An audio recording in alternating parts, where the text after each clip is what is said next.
One of the quest of humans from generations, from so many years, is that we want to live a longer, healthier, and happier life. This quest is a never ending one, and the search, the research, and some application of those research continues even today.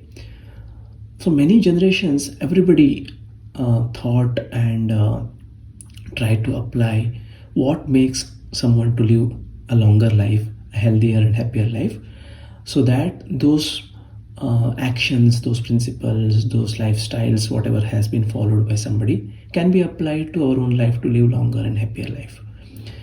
This has been a never-ending journey, and this particular story, which I'm going to tell you now, is something which was very interesting because this highlighted some aspects of living which probably nobody was aware till then, which adds to live longer, and it is a very important aspect which was found.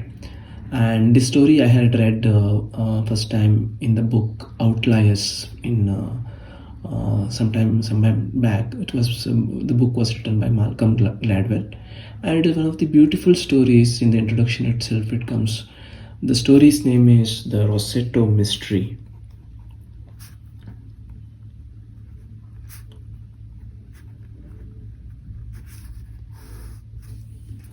Rossetto Mystery.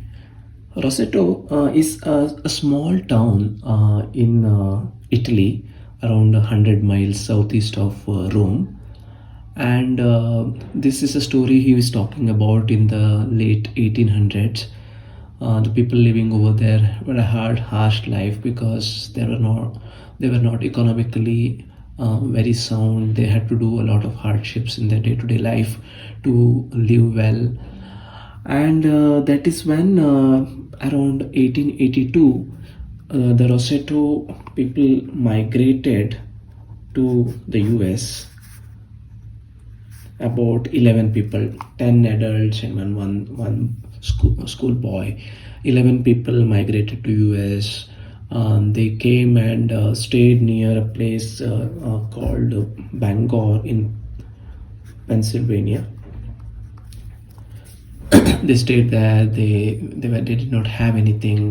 They had a very difficult initial days, but then they somehow managed to live. And then there were few more people who migrated in the search of better economic condition. Around 15 more people migrated. This was in 1882, and later they few more people migrated to the US. And then by the time subsequent years, in about 1894, almost all people from the small town in Italy, Rossetto, migrated to Pennsylvania. So in Pennsylvania, they also had some help. So initially, to live the way they wanted, they planted certain vegetables. Like they started growing on a hilly village, right? Onions, beans, potatoes, melons. They also planted some fruit trees and all. So they started growing those vegetables and crops, and they started living a better life. And by the time of 1894, almost all Rossetto residents from Italy migrated to the US, right? It seems around 1,200 applications were there during that time to come to US, visa applications. So many people migrated by 1894 that they renamed the town in Pennsylvania to Rossetto, right? So it has become a village or a town in itself, like a town in Italy, because it was full of the people who were migrated from Italy. And the land was nothing of much use, which they had to convert into something which they could grow something, live something, live a life together.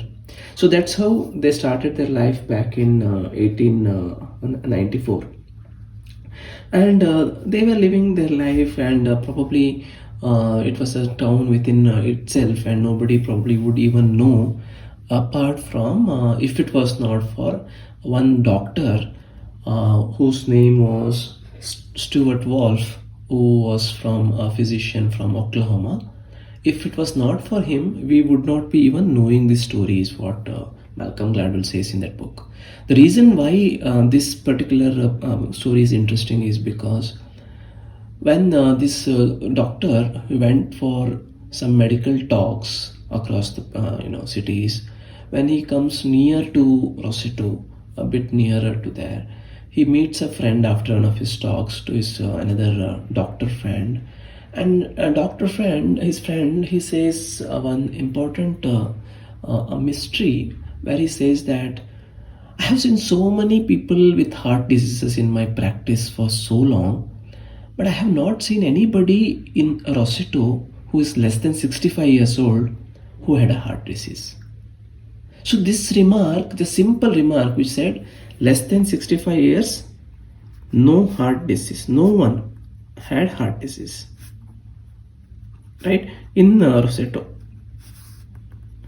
So this picks up interest for Dr. Stuart.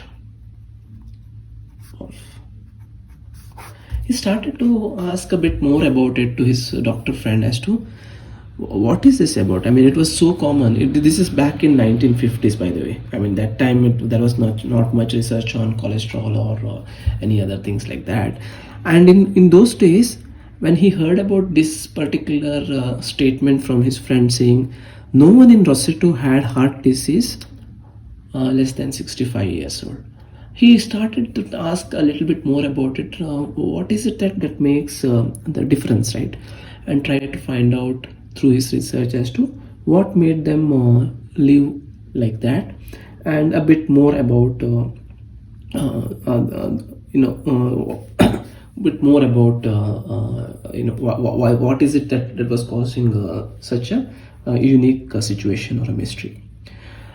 So he started checking about a lot about the way they lived, what they do, what they did not, all of this, and he figured out the death rate of Roseto was 1/3 because of the heart disease of Americans. This was the finding that he had, right? And it seemed like they just died of old age. They just died of old age. No significant health deterioration, heart disease, chronic diseases. They just seem to die of old age. This picked up a lot of interest for him as to figure out what is it that they do and what is it that is causing. So he starts figuring it out as to what could be the reason. So first he checks, okay, it must be because genetic factor, right? So the reasons that he tries to figure out was, number one, it could be because of the genes. When he checks about this in detail, he figures out that no, it is not because of the genes. And how does he figure out that? Because the people who are their relatives, the people who are living in Roseto, all the Italian people who are living in Roseto, if you compare the living conditions, health, and when they died in terms of their relatives, it was not the same for their relatives. So their relatives suffered the health conditions, heart diseases, and all of that somewhere else in the wherever they were living. So it was not the genes. If it were for genes, they also should have lived longer without any diseases, etc., heart disease or anything like that. But that was not the case. So the reason that the genes could have caused this mystery about their longevity also ruled out. So then he starts checking about, is it the location? Because his relatives may be in different locations. If that was not the case, if relatives also had lived in Roseto, the same location as him, or somewhere around that, they probably would have lived longer. Maybe the location, the weather, the climatic conditions, weather conditions might have had an impact. He tries to figure out that, and also figures out that it was not the reason, mainly because the Roseto village, as well as a very adjacent village called Nazareth in Pennsylvania, both of them had a similar condition. So they're adjacent towns, they were very adjacent to each other, but the conditions over here versus here were drastically different. People did not live longer, they did have all sorts of heart diseases, and that was not the case in Rhodes. So the location could be the reason was also ruled out.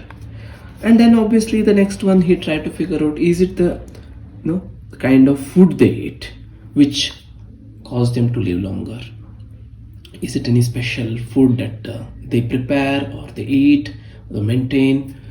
And turns out they ate all sorts of food. They were even obese too in certain cases, and they were, there was no special food they ate or specific reason they could point out to the food they ate which could have caused them to live longer. So this option or this reason also was ruled out. And then he thought, maybe if not the food, then maybe some food or diet. It maybe could be the lifestyle in the terms of exercise, right? Maybe they exercised a lot, they try to keep fit, all of that. And it turns out that that was not really the reason. They were living in a elite town, they went up, down, they were walking, they were working, etc. That was the case. However, we could not pinpoint exercise as the real reason, because in many towns people exercise the same way as Rosetons did, and he could not figure out what was different. In fact, no one did yoga or not much physical exercise as such, which you could point out saying that this could be the reason. So he ruled out the exercise as well. So after much thought and research, finally he came to a conclusion that none of these factors of known things till that point of time back in 1950s was the reason. These are neither the genes, nor the location, nor the food they ate or diet or exercise. It must be a reason that it's a Rosetto itself. When I say Rosetto itself, what does it mean? So he closely observed what did they do. He closely observed what did they do. So he got the sense of social structure that they have. It was all because of community is what he eventually came to a conclusion. It was not the diet, not exercise, not the location, not the genes. It was for the community, the social structure. He felt that it plays an important role in the longevity. So what he saw was they were all living together, in that community, and people would just go and walk in. They will just have a fun. They'll just talk to each other. They will, they will go up and down the street. They will be sitting on their porches talking to each other. And they also had a family of 3 generations, like grandfather, father, and son, all of them living together under the same roof. Grandfathers having a commanding respect in the family. They were living together, and they would just have a chit chat. They would have fun. They would have enjoyment. They would just talk to each other. They will just go and walk and visit to others in the family as well as in the neighbors. So that kind of social structure and community living they had. And not only that, they also had a sense of feeling or belongingness to the community, where if somebody was in trouble, someone else who was better off would also contribute or help each other. And because they were migrated from Italy and they were a town, even they spoke Italian dialect itself. It was not like a proper Italian, also a dialect. So it had a sense of we are all part of the same community, and that bonding and community living was there.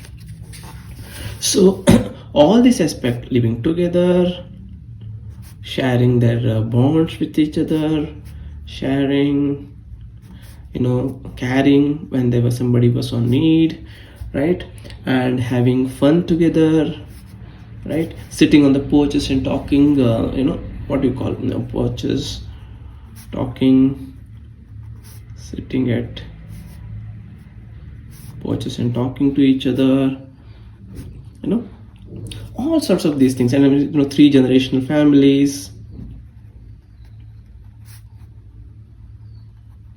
sitting, living under the same roof, right? All these were just magical is what the doctor found, in a sense that all women were working in the blouse factories, for the garment factories, and most of these men worked in slate quarries. So they worked hard also. They lived together in a community also, and this entire social structure of community was the reason for their living and health and good relationships and good longevity for of all of them, because there was no suicide, no drug addiction, no suicide, right? No drug addiction, right? Then no alcoholism, very little crime. So all of this was due to that sense of community which they were living in. So all because of community. And this kind of living had an impact on their well-being and longevity, of having less heart diseases and all of the good things that the doctor friend told him, he was able to identify and figure out. And only after this research, the part of social life and the community having importance on the longevity came to light. Until this particular point, it did not come out to light. So this was very interesting story about how we can live and work in an environment and have such kind of life where that will also have an impact on the longevity, both in the work side as well as on the life side, right? So very important takeaways from here, because most of the time we spend in at work, right? So when in work, you will have probably friends, right? Or you will have colleagues. Do we just have, what kind of relationship we'll have with colleagues? Is this a transactional, or you go a little bit beyond where you seriously think the relationship that you have with your colleagues is like a human interaction? Yeah, your colleague may have his own family, his own troubles, his own aspirations, his own life, right? Do you interact with him in that genuinely interested with that kind of a view that you also need to know him much more than just as a colleague who just works with you, right? So similarly, do you care for anybody? Do you help them, right? Care or help? Yeah. So all of this, if we think about, it's all about building a community, building a relationship with one another at work. So at the end of a busy work day, if it just becomes a transactional relationship, instead of somebody having a chat with you, you share your challenges, your troubles, your risks, your issues, all of that with somebody. It may be colleague, he may be colleague, or it may be your close friend, or whoever that is. The life will be more more livable. And I don't know in medical terms what we can tell, but the stress you undergo or the kind of feeling that you would get will be much different than otherwise, even in life, right? So what kind of family you have? Do you stay together, or you will have very small family without any interaction with your family members or relatives or your close friends? How are you living? What's your community living like? Do you have any community living, or you just live to yourself without having to talk to anybody, having fun with anybody? You don't have any either the parties or a get-togethers or just a casual interaction, informal interaction. Just sit and do something quietly, maybe without having no agendas, basically, right? Simply talking about some sort of information exchanges or whatever, right? What kind of community living you have? Now it may be challenging for everybody to have a good social life if you are, say for example, introverted, right? You may not prefer to be in a situation which make you feel awkward, and we probably avoid such situations. But even then, even if you are an introvert and your personality type is that you are not so much inclined towards people and spending time with so many different people, etc., even then I'm sure you will have people who you like, and there will be a social circle that you can build with a similar mindset of people with similar mindset, and definitely you will have some either the skills or the talent or the interests that are common with them, and which you can always nurture and have good times with each other, and eventually having some time, having nothing to do basically, and no agenda, nothing but just to share, have fun. That kind of relationship and time, as well as when you are in need, somebody should be able to help you, and when somebody is in need, you also extend your help from your side, whatever you can. So such kind of community living when have in life, and similarly when we have it in work, because work is where probably we spend good amount of time in our life. In both work and life, if we have that kind of community around us, the relationships with the people, I think that's very important for our health, well-being, and longevity, is what I feel. So people are the central part of how we want to live our life. I mean, without people alone, we cannot be living longer, or even if we live longer, I don't know whether it really has any meaning. So people is when it is where we have to put our focus on to build a community genuinely, not for the sake of it. Genuinely, we have a real friends, your real relationships. You share your experience, thoughts, ideas, your challenges, problems, sufferings, all of that. I think it makes a lot of difference to the health, well-being, and overall work and life. Hope that idea of community was useful. I felt that this is a very important topic which can be utilized in our better way in which we can work and live in our day-to-day life. Hope that was useful. Thank you.